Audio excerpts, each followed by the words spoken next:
नमस्कार दोस्तों, हिंदी कहानी 2.0 चैनल में आपका स्वागत है। तो आज हम कहानियों की अगली कड़ी में विलियम शेक्सपियर जी द्वारा लिखित कहानी हैमलेट को सुनते हैं। लेकिन उससे पहले आप सभी लोग से एक विनम्र अनुरोध है कि अगर चैनल पर नए हैं तो चैनल को सब्सक्राइब जरूर कीजिएगा। कहानी अच्छी लगे तो लाइक शेयर कमेंट जरूर कीजिएगा। तो चलिए शुरू करते हैं कहानी हैमलेट। डेनमार्क से कुछ दूरी पर एक खूबसूरत देश था। वहाँ हैमलेट नामक राजा राज्य करता था। उसका विवाह एक अत्यंत सुंदर राजकुमारी के साथ हुआ। दोनों एक दूसरे को बहुत प्रेम करते थे तथा एक दूसरे के लिए हमेशा प्राण तक न्यौछावर करने के लिए तैयार रहते थे। विवाह के बाद रानी ने एक पुत्र को जन्म दिया। उसका नाम कुमार हैमलेट रखा गया। बचपन से ही वह माता की अपेक्षा अपने पिता से अधिक प्रेम करता था। महाराज हैमलेट का क्लेदियस नामक एक छोटा भाई भी था। वह उन्हीं के साथ रहता था। इस प्रकार वे सुखपूर्वक जीवन बिता रहे थे। हैमलेट के राज्य में सुख समृद्धि का वास था। उसने लोगों की भलाई के लिए अनेक कार्य किए। यही कारण था कि प्रजा ऐसा राजा पाकर स्वयं को धन्य समझती थी। एक दिन भयंकर दुर्घटना घटी। राजा हैमलेट स्वर्ग सिधार गए। उनकी मृत्यु के बारे में क्लेदियस के अतिरिक्त कोई नहीं जानता था। आंखों में आंसू भरकर उसने भारी मन से घोषणा की कि एक जहरीले सर्प के काटने से महाराज हैमलेट काल का ग्रास बन गए हैं। हैमलेट की मृत्यु का समाचार प्रजा पर कड़कती बिजली बनकर गिरा। प्रजा अपने राजा हैमलेट को बहुत प्रेम करती थी। इस समाचार ने उन्हें दुख के गहरे सागर में डुबो दिया। सारे राज्य में शोक की लहर दौड़ गई। इस दुर्घटना का सबसे बुरा असर राजकुमार हैमलेट पर पड़ा। वह अपने पिता से बहुत स्नेह करता था। उसका अधिकांश समय उन्हीं के साथ व्यतीत होता था। उसका नन्हा दिल पिता की मृत्यु से बिल्कुल टूट गया। उसकी आंखों से निरंतर आंसू बह रहे थे। उसकी भूख प्यास और नींद समाप्त हो गई थी। किसी तरह समझा बुझाकर उसे सुलाया जाता, परंतु आधी रात के समय पिता को पुकारते हुए वह बिस्तर से उठ बैठता। उसके बाद सारी रात करवटें बदलता या रोते हुए गुजार देता था। इसी प्रकार 2 महीने बीत गए, लेकिन अब भी उसके दिलो दिमाग पर पिता की छाप ताजा थी। एक पल के लिए भी वह पिता को नहीं भूला था। वह उनके कक्ष में जाकर घंटों रोया करता था। अभी वह स्वयं को संभाल भी नहीं पाया था कि एक दिन समाचार सुनकर वह आश्चर्यचकित रह गया। उसे अपने कानों पर विश्वास नहीं हुआ। जिस माँ ने जीवित रहते उसके पिता को अथाह प्यार दिया था, जो उनके लिए अपना सब कुछ न्यौछावर करने को तत्पर रहती थी, उसी ने उसके चाचा क्लेदियस के साथ विवाह कर लिया था। इस बारे में उसने उसे कुछ भी बताना उचित नहीं समझा था। सारा कार्य बड़े गुप्त ढंग से संपन्न हुआ था। यह विवाह किसी भी प्रकार से उपयुक्त नहीं कहा जा सकता था। जहाँ रानी सुंदरता की मूर्ति थी, वहीं क्लेदियस बहुत काला, भद्दा और असामान्य कदकाठी का व्यक्ति था। ढूंढने पर भी उसमें कोई गुण नजर नहीं आता था। स्पष्ट शब्दों में कहा जाए तो वह किसी भी तरह से रानी और राज सिंहासन के योग्य नहीं था। परंतु यह बात केवल हैमलेट समझता था। रानी ने तो इस ओर से अपनी आंखें मूंद रखी थी। रानी ने इस विवाह के लिए बहुत जल्दी अपनी स्वीकृति दे दी थी। यही बात हैमलेट को सबसे अधिक चुभती थी। उसके पिता को गुजरे भी 2 ही महीने हुए थे और उसकी माँ ने दूसरा विवाह कर लिया था। पति के लिए उसकी माँ के मन में जो प्रेम था, जो समर्पण भाव था, वह इतनी जल्दी कहाँ लुप्त हो गया, इस बात ने हैमलेट को चिंता में डाल दिया। एक दिन हैमलेट अपने कक्ष में बैठा पिछले महीनों में घटित घटनाओं के बारे में सोच रहा था। तभी एकाएक उसके मस्तिष्क में एक विचार कौंधा। इस विवाह के पीछे कहीं कोई षड्यंत्र तो नहीं है। उसने पुनः सभी कड़ियों को जोड़ा और सिलसिलेवार सोचने लगा। सबसे पहले जहरीले सर्प के काटने पर मेरे पिता की मृत्यु हुई, परंतु इसके बारे में केवल क्लेदियस को पता था। फिर कुछ दिनों बाद उन्होंने और मेरी माँ ने विवाह कर लिया। कहीं ऐसा तो नहीं कि मेरे पिता की मृत्यु के पीछे इन दोनों का हाथ हो? कहीं इन्होंने ही तो सर्प बनकर उन्हें नहीं डस लिया? राज सिंहासन का लोभ अच्छे अच्छों को बुरा काम करने के लिए विवश कर देता है। अवश्य इन्होंने लोभ में आकर मेरे पिता को मरवा दिया और अब वे इस राज्य को हथिया लेना चाहते हैं। हैमलेट जितना सोचता उतना ही विचारों की गुत्थियों में उलझता जाता। अधिक सोचने के कारण दिन पर दिन उसका स्वास्थ्य गिरने लगा। शरीर सूखकर कांटे की तरह हो गया, चेहरा पीला पड़ गया, आंखें अंदर की ओर धंस गई। लोग उसकी हंसी सुनने को तरस गए। उसके स्थान पर अब वह अत्यंत गंभीर और खोया खोया सा दिखाई देता था। एक दिन वह महल के शाही बाग में टहल रहा था। तभी एक पहरेदार आया और डरते हुए बोला, राजकुमार, कुछ दिनों से मैं महाराज को महल में देख रहा हूँ। अवश्य वह उनकी आत्मा है जो 3 दिन से दिखाई दे रही है। यद्यपि उन्होंने किसी को कुछ नहीं कहा, परंतु उनकी चाल ढाल से लगता है कि वे किसी को ढूंढ रहे हैं। यह बात हैमलेट के लिए किसी आश्चर्य से कम नहीं थी। उसके पिता की आत्मा अभी महल में उपस्थित है, यह जानकर जहाँ उसे प्रसन्नता हुई वहीं वह सोच में पड़ गया। धीरे धीरे उसे विश्वास हो गया कि वो न हो महाराज उसे ही ढूंढ रहे हैं। अवश्य वे उससे कुछ कहना चाहते हैं। अंततः राजकुमार ने पिता से मिलने का निश्चय कर लिया। उसी रात वह पहरेदारों के साथ उस स्थान पर जा बैठा जहाँ उसके पिता की आत्मा को भटकते हुए देखा गया था। उसने इस बारे में किसी को कुछ नहीं बताया। आधी रात का समय था। राजकुमार की आंखों से नींद कोसों दूर थी।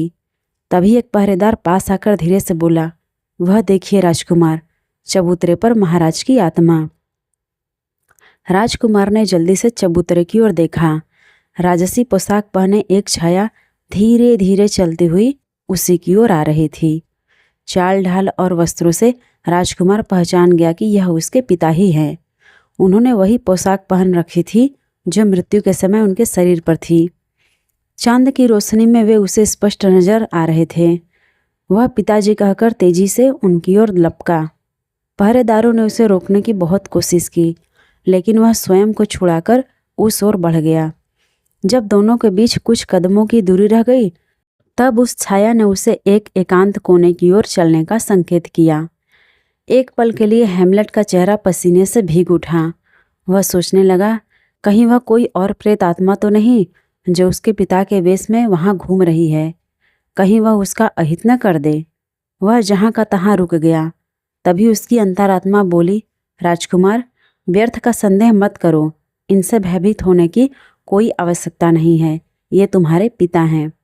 राजकुमार के मन का भय समाप्त हो गया और वह छाया के साथ एक कोने में पहुंचा।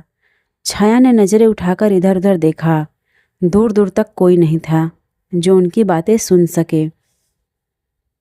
आश्वस्त हो जाने के बाद छाया के मुख से पहला शब्द निकला, कुमार, मेरे बेटे। एक लंबे अरसे के बाद अपने पिता की स्नेहयुक्त आवाज़ सुनकर राजकुमार की आंखों में आंसू उमड़ आए। उसका गला रुंध गया। दिल चाहा कि वह दौड़कर पिता से लिपट जाए, उनसे लाड करे, परंतु उन्होंने उसे रोक दिया। तब राजकुमार स्वयं को संयत करते हुए बोला, पिताजी, अभी तक आप इस प्रकार भटक क्यों रहे हैं? कौन सी बात आपकी मुक्ति में बाधा बन रही है? क्यों आपकी आत्मा बेचैन है? मुझे सब कुछ स्पष्ट रूप से बताइए। छाया धीरे से बोली, पुत्र, इन सब का एक ही कारण है और वह कारण है मेरी रहस्यमयी हत्या। हत्या? यह क्या कह रहे हैं आप पिताजी? चाचा जी ने तो कहा था कि आपकी मृत्यु सर्प के काटने से हुई थी। राजकुमार ने आश्चर्य में भरकर पूछा, कुमार, मेरी मृत्यु सर्प के काटने से नहीं हुई, मेरी हत्या हुई है। तुम्हें यही बात बताने के लिए अब तक मेरी आत्मा भटक रही थी। आज इस रहस्य से पर्दा उठाकर मेरी आत्मा को शांति मिलेगी। छाया शांत स्वर में बोली, परंतु आपकी हत्या कौन कर सकता है? किसने यह नीच काम किया है? आप मुझे बताइए। उस दुष्ट को मैं स्वयं अपने हाथों से दंडित करूंगा। राजकुमार उत्तेजित होते हुए बोला। शांत हो जाओ कुमार, यह कार्य आवेश में आकर करने का नहीं है। तुम अपने मन को शांत करके धैर्यपूर्वक मेरी बात सुनो। राजकुमार कुछ देर तक आंखें बंद करके स्वयं को शांत करता रहा। फिर उसने पिता से सारी बात बताने के लिए कहा। तब छाया ने सत्य से पर्दा उठाते हुए बोला, कुमार, मेरी हत्या करने वाला कोई और नहीं, मेरा अपना ही भाई है। हाँ, मेरी हत्या क्लेदियस ने की है। जिस दिन मेरी मृत्यु हुई उस दिन मैं सभी दैनिक कार्य निपटाकर शाही बाग में विश्राम कर रहा था। ठंडी हवाओं के कारण मुझे नींद आ गई। उस समय कोई भी मेरे आसपास नहीं था। अवसर उचित जानकर क्लेदियस वहां आया और मेरे कान में विषैले द्रव्य की 2 बूंदें डाल दी। उस द्रव्य के प्रभाव से मेरी नसें जल उठी और मेरा दिल जोर जोर से धड़कने के बाद शांत हो गया। इस तरह उसने सब कुछ छीनकर भटकने के लिए मुझे इस लोक में ढकेल दिया। कुमार, यदि मुझसे प्यार है तो प्रतिज्ञा करो, तुम क्लेदियस से मेरी मृत्यु का प्रतिशोध अवश्य लोगे। तभी मेरी आत्मा को शांति और मुक्ति मिलेगी, अन्यथा मैं युगों युगों तक इसी प्रकार भटकता रहूंगा। राजकुमार को पहले से क्लेदियस पर शक था। पिता की बात ने उसके शक को यकीन में बदल दिया था। वह प्रतिज्ञा करते हुए बोला, पिताजी, क्लेदियस ने आपको मुझसे छीना है। मैं उससे आपकी हत्या का प्रतिशोध लेकर रहूंगा। जब तक मैं प्रतिशोध नहीं लूंगा तब तक चैन से नहीं बैठूंगा। लेकिन एक बात का ध्यान रखना कुमार, तुम अपनी माता को क्षमा कर देना। उसने जाने अनजाने जो पाप किया है उसका फल उसे स्वयं ईश्वर प्रदान करेंगे। इसके बाद छाया वहां से अदृश्य हो गई। हैमलेट ने बेचैन होकर पिता को पुकारा, परंतु कोई प्रत्युत्तर नहीं मिला। अंततः वह सिर झुकाए कक्ष में लौट आया। हैमलेट ने जो प्रतिज्ञा की थी वह उसे जल्दी से जल्दी पूरा कर लेना चाहता था, जिससे उसके पिता की आत्मा को शांति मिल सके। लेकिन ऐसे कार्य में जल्दबाजी उसकी असफलता का कारण भी बन सकती थी। इसलिए उसने योजनाबद्ध तरीके से इस कार्य को पूरा करने का निश्चय किया। हैमलेट अत्यंत सरल और सीधे स्वभाव का था। किसी की हत्या का षड्यंत्र रचना तो दूर, वह किसी को बुरा भला भी नहीं कह सकता था। इसके अतिरिक्त क्लेदियस के गुप्तचरों की भी उस पर कड़ी नजर थी। हैमलेट सतर्क था, इसलिए गुप्तचरों की निगरानी की बात जानता था। उसे सबसे पहले इस निगरानी से छुटकारा पाना था, तभी वह कोई योजना बना सकता था। अतः उसने एक चाल चली और पागलों की तरह व्यवहार करने लगा। उसने ऐसा अभिनय किया कि उसकी चाल ढाल, व्यवहार और हरकतों को देखकर सभी को उसको पागल होने का विश्वास हो जाए। क्लेदियस को उससे कोई खतरा नहीं रहा, उसे चुनौती देने वाला पागल हो चुका है। इस विचार ने उसे राजकुमार की ओर से लापरवाह बना दिया। इसी के चलते उसने गुप्तचरों को भी निगरानी से हटा दिया। दरबार में एक वजीर था जिसकी ओफिलिया नाम की एक पुत्री थी। राजकुमार उसे बहुत प्रेम करता था, परंतु ओफिलिया उससे दूर दूर रहती थी। सभी ने सोचा कि शायद प्यार में मिली असफलता ने ही राजकुमार के होशो हवास छीन लिए हैं। यह बात हैमलेट के लिए मददगार सिद्ध हो सकती थी। उसने इसका लाभ उठाने का निश्चय कर उसी समय ओफिलिया के नाम एक पत्र लिखा। पत्र की भाषा बहुत ही उलझी हुई और अटपटी सी थी। किसी के लिए भी उसे समझना बहुत मुश्किल था। फिर भी उसका सार केवल इतना था कि वह ओफिलिया से बहुत प्रेम करता था और उसी के कारण उसका यह हाल हुआ है। ओफिलिया ने यह पत्र पिता को और उसने क्लेदियस को दिखाया। उसका रहा सहा संदेह भी जाता रहा। उसने राजकुमार को पूरी तरह से स्वतंत्र कर दिया। अब वह कहीं भी बेरोक टोक आ जा सकता था। हैमलेट ने सोचा था उसमें वह पूरी तरह से सफल रहा। अब उसने योजना बनाकर क्लेदियस के विरुद्ध षड्यंत्र रचना आरंभ कर दिया। उन्हीं दिनों नगर में एक नाटक मंडली आई हुई थी। वह प्रतिदिन जिस नाटक का मंचन करती थी उसमें एक राजा की हत्या के षड्यंत्र के बारे में दिखाया जाता था। वह दृश्य इतना स्वाभाविक और वास्तविकता के साथ प्रतीत होता था कि दर्शकों की आंखें भर आती, उनका मन दुखी हो जाता। यह नाटक बड़ा लोकप्रिय हुआ। राजकुमार हैमलेट ने भी एक बार वह नाटक देखा था। उसे देखकर उसे अपने पिता की मृत्यु का दृश्य याद आ गया। तभी उसे एक विचार सूझा।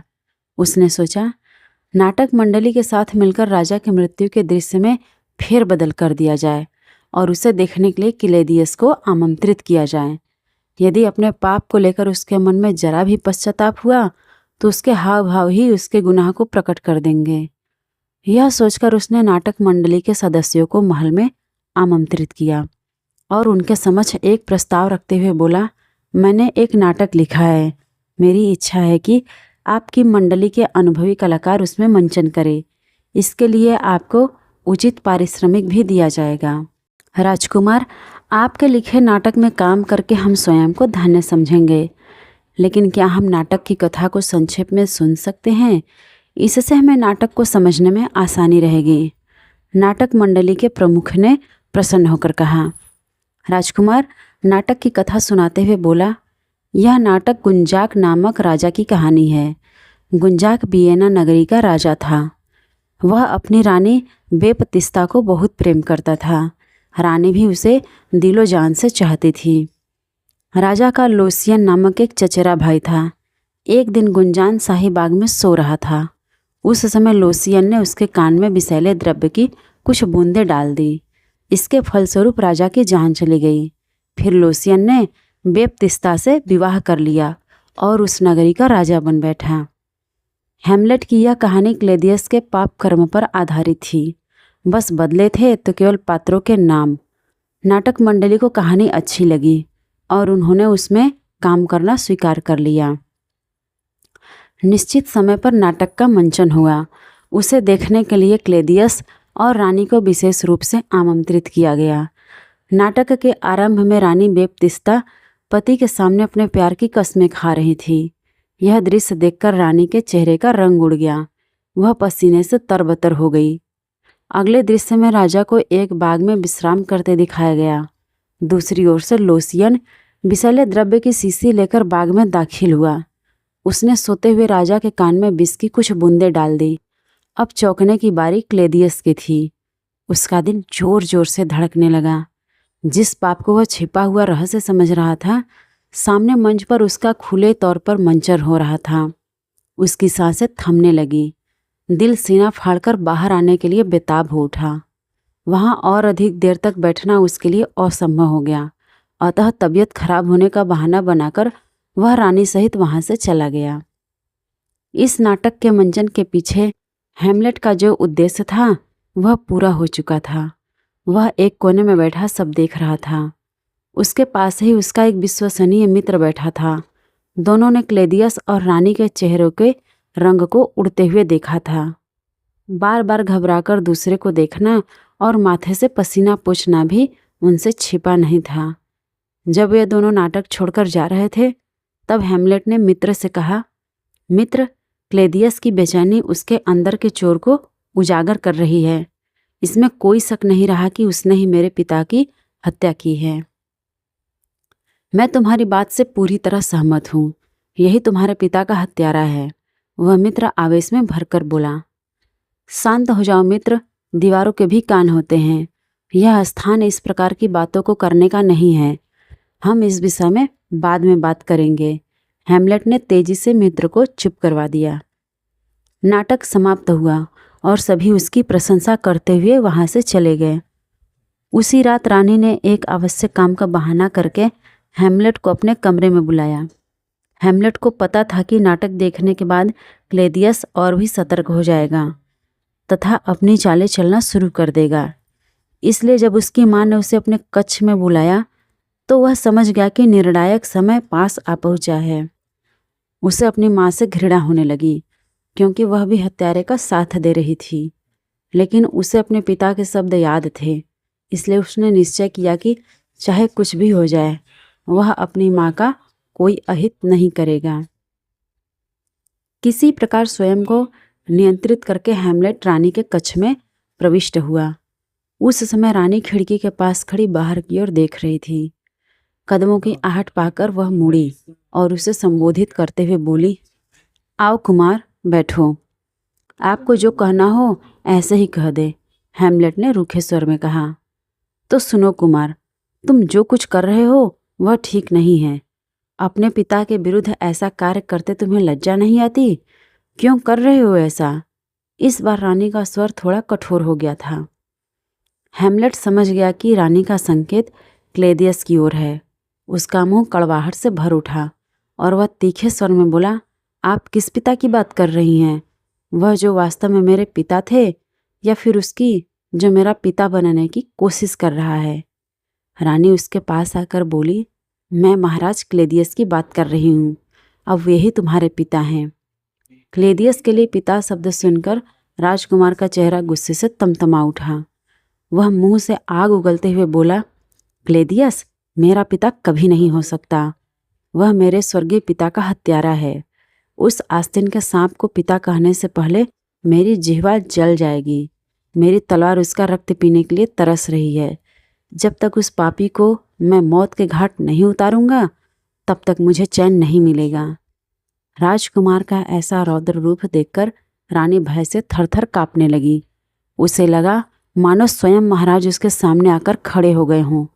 वह कुछ कदम पीछे हटी और तेजी से कक्ष से बाहर जाने के लिए मुड़ी, लेकिन राजकुमार ने आगे बढ़कर उसका मार्ग रोक लिया और कठोर स्वर में बोला, रानी माँ, जाने से पहले आपको मेरे एक प्रश्न का उत्तर देना होगा, अन्यथा मैं आपको यहाँ से बाहर नहीं जाने दूंगा।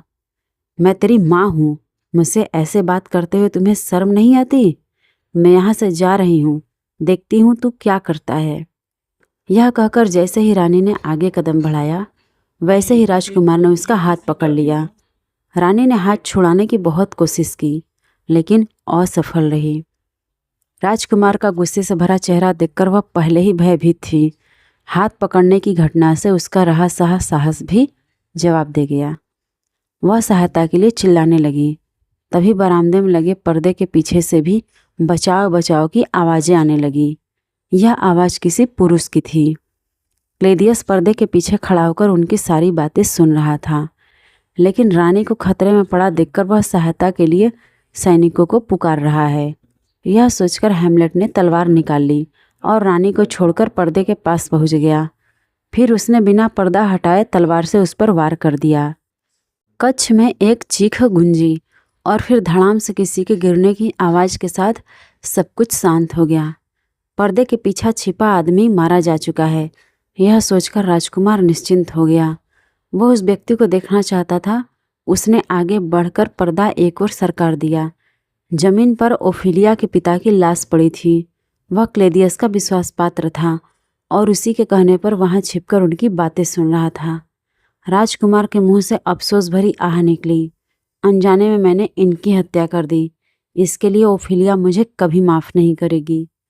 इसके बाद हेमलेट रानी की ओर मुड़ा। उसके हाथ में खून सनी तलवार देखकर रानी की सांसें उखड़ने लगी। हालत ऐसी हो गई मानो उसके प्राण निकलने वाले हों। हेमलेट ने तलवार नीचे रख ली और रानी के कंधों पर हाथ रखकर स्नेह भरे स्वर में बोला, माँ, तुम्हें मुझसे डरने की कोई आवश्यकता नहीं है। मैं तुम्हारा पुत्र हूँ। मैंने तुम्हारे अंश से जन्म लिया है। आज भी मैं तुम्हारा उतना ही सम्मान करता हूँ जितना पहले करता था। परंतु माँ, यह सच है कि क्लेदियस ने महाराज की हत्या की है। उसके हाथ महाराज के खून से रंगे हुए हैं। उसने सिंहासन पर अधिकार करने के लिए ही आपसे विवाह किया है। उस जैसे पापी और नीच का साथ देकर आप अपने वंश को कलंकित कर रही हैं। राजकुमार की बातें सुनकर रानी की नज़रें सर में से झुक गई। उसके पास कहने को कुछ भी नहीं बचा था। हेमलेट ने माता का चेहरा ऊपर उठाया और दीवार पर टंगी महाराज की तस्वीर की ओर संकेत करते हुए बोला, देखो माँ, पिताजी हमारी ओर कितनी उम्मीद भरी निगाहों से देख रहे हैं। वे अपने हत्यारे से प्रतिशोध चाहते हैं। वे चाहते हैं कि हम एक साथ क्लेदियस को उसके किए की सजा दें। इस काम में आप मेरी सहायता करेंगी?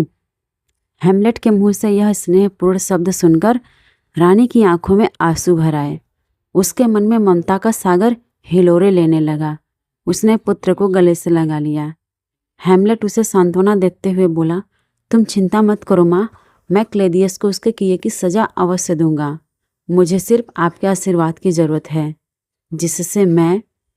तभी कमरे में एक स्वर गूंज उठा जिसने राजकुमार की बात को पूरा कर दिया, अपने पिता की हत्या का बदला ले सकूं। राजकुमार ने चौंक कर स्वर की दिशा की ओर देखा। वहां उसके पिता की आत्मा खड़ी हुई थी।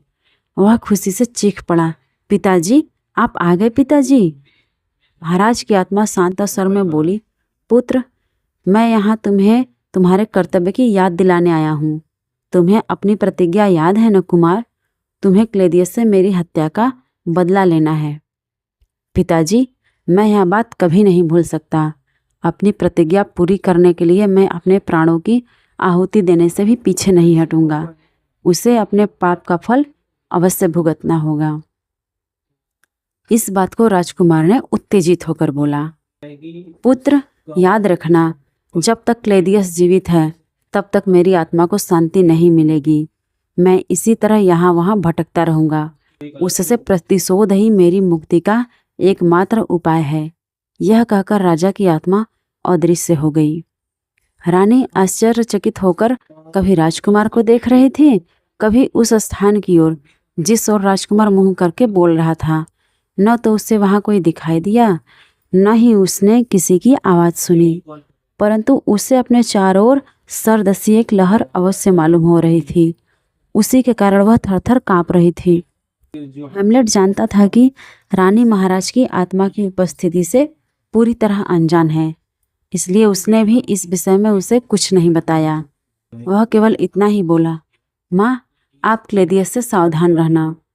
जो पापी एक हत्या कर सकता है उसे दूसरी हत्या करने से कोई डर नहीं लगेगा। अगर उसे पता चल गया कि आप मेरा साथ दे रही हैं तो वह आपको भी जीवित नहीं छोड़ेगा। इसलिए जो भी करना सोच समझकर कहना। यह कहकर वह कक्ष से बाहर चला गया। उधर क्लेदियस को गुप्तचरों के द्वारा माता पुत्र के इस मिलन की खबर मिल गई। उसने निश्चय कर लिया कि वह कल ही राजकुमार को विदेश भेज देगा। दूसरे दिन प्रातःकाल उसने हेमलेट को बुलाया और कठोर स्वर में बोला, कुमार, कल रात तुमने सबसे वरिष्ठ और वफादार वजीर की हत्या करके हमारे लिए संकट पैदा कर दिया है। इस घटना से प्रजाजन में क्रोध और असंतोष की लहर उठ रही है।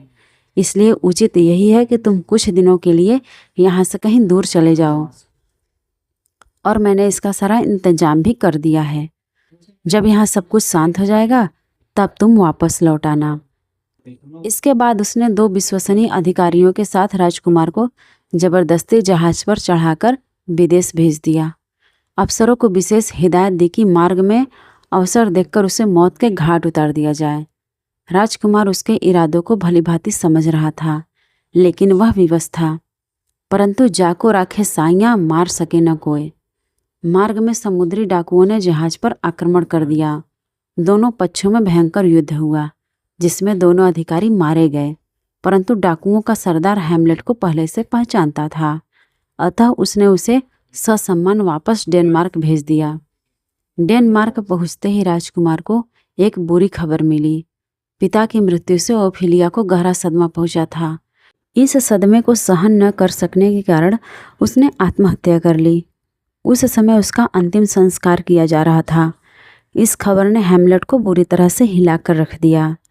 वह विच्छेद की तरह तेजी से उस ओर भागा जहां ओफिलिया का शव रखा हुआ था।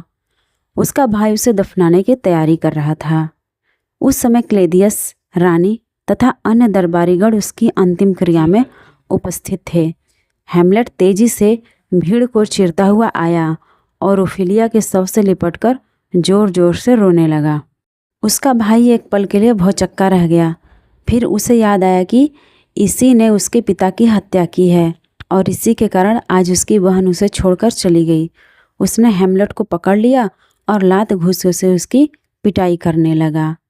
हेमलेट को पिटते देख क्लेदियस मन ही मन बहुत खुश हो रहा था। वह चाहता था कि आज उसके रास्ते से हेमलेट नाम का कांटा हमेशा के लिए निकल जाए, परंतु तभी कुछ दरबारियों ने आगे बढ़कर दोनों को अलग कर दिया।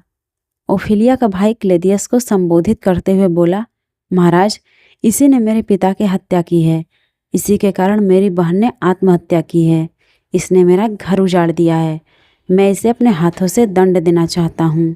तुम्हारे आरोप 100% सही हैं, परंतु इसका अर्थ यह नहीं है कि तुम इसे इस प्रकार दंडित करो। मैं तुम दोनों के बीच द्वंद्व युद्ध निश्चित करता हूँ। इसमें जो विजयी होगा उसे ही जीवित रहने का अधिकार होगा। क्लेदियस ने मन ही मन मुस्कुराते हुए अपना निर्णय दिया।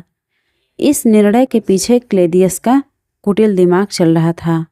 वह जानता था कि ओफिलिया के भाई की तुलना में राजकुमार अभी बच्चा है। वह उसका सामना नहीं कर पाएगा।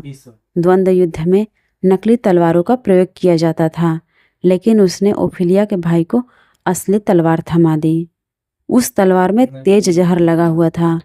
यदि युद्ध में राजकुमार बच गया तो उसे मारने के लिए क्लेदियस ने एक षड्यंत्र रचा था। उसने अपने पास एक शाही प्याला रखा जिसमें शरबत के साथ साथ विषैले द्रव्य की कुछ बूंदें भी थीं। युद्ध आरंभ होने से पूर्व उसने घोषणा की कि युद्ध में विजयी होने वाले को वह सम्मान के रूप में शरबत का शाही प्याला पेश करेगा। उसके इस षड्यंत्र से रानी भी अनजान थी। निर्धारित समय पर युद्ध आरंभ हुआ। उसे देखने के लिए सारा नगर रंगभूमि में उमड़ आया था। पहले तो हैमलेट ओफिलिया के भाई पर हावी रहा, लेकिन धीरे धीरे उसने हैमलेट पर प्रहार करने आरंभ कर दिए और फिर उसने उस पर एक प्राणघातक वार किया। हैमलेट ने खुद को बचाने का भरसक प्रयत्न किया, परंतु फिर भी तलवार ने उसके शरीर पर घाव बना डाला। जैसे ही विष हैमलेट के शरीर में गया, उसे भयंकर जलन होने लगी। वह समझ गया कि क्लेदियस ने उसके साथ छल किया है। जहर तेजी से उसके शरीर में फैल रहा था। उसे अपनी मौत दिखाई देने लगी, परंतु मरने से पहले वह अपनी प्रतिज्ञा पूरी करना चाहता था। अतः उसने ओफिलिया के भाई से तलवार छीनकर उसी के सीने में घोंप दी। फिर खून सनी तलवार लेकर उसने क्लेदियस की ओर देखा। उसका यह रूप देखकर रानी भयभीत हो गई। उसने घबराकर शाही प्याला उठाया और सारा शरबत पी लिया। जहर ने अपना असर दिखाया और रानी तड़पते हुए वहीं ढेर हो गई। माँ को तड़प तड़प कर प्राण त्यागते देख हैमलेट को पिता की मृत्यु याद आ गई। इस पापी ने उसे इसी प्रकार तड़पा तड़पा कर मारा था। वह तेजी से क्लेदियस की ओर लपका।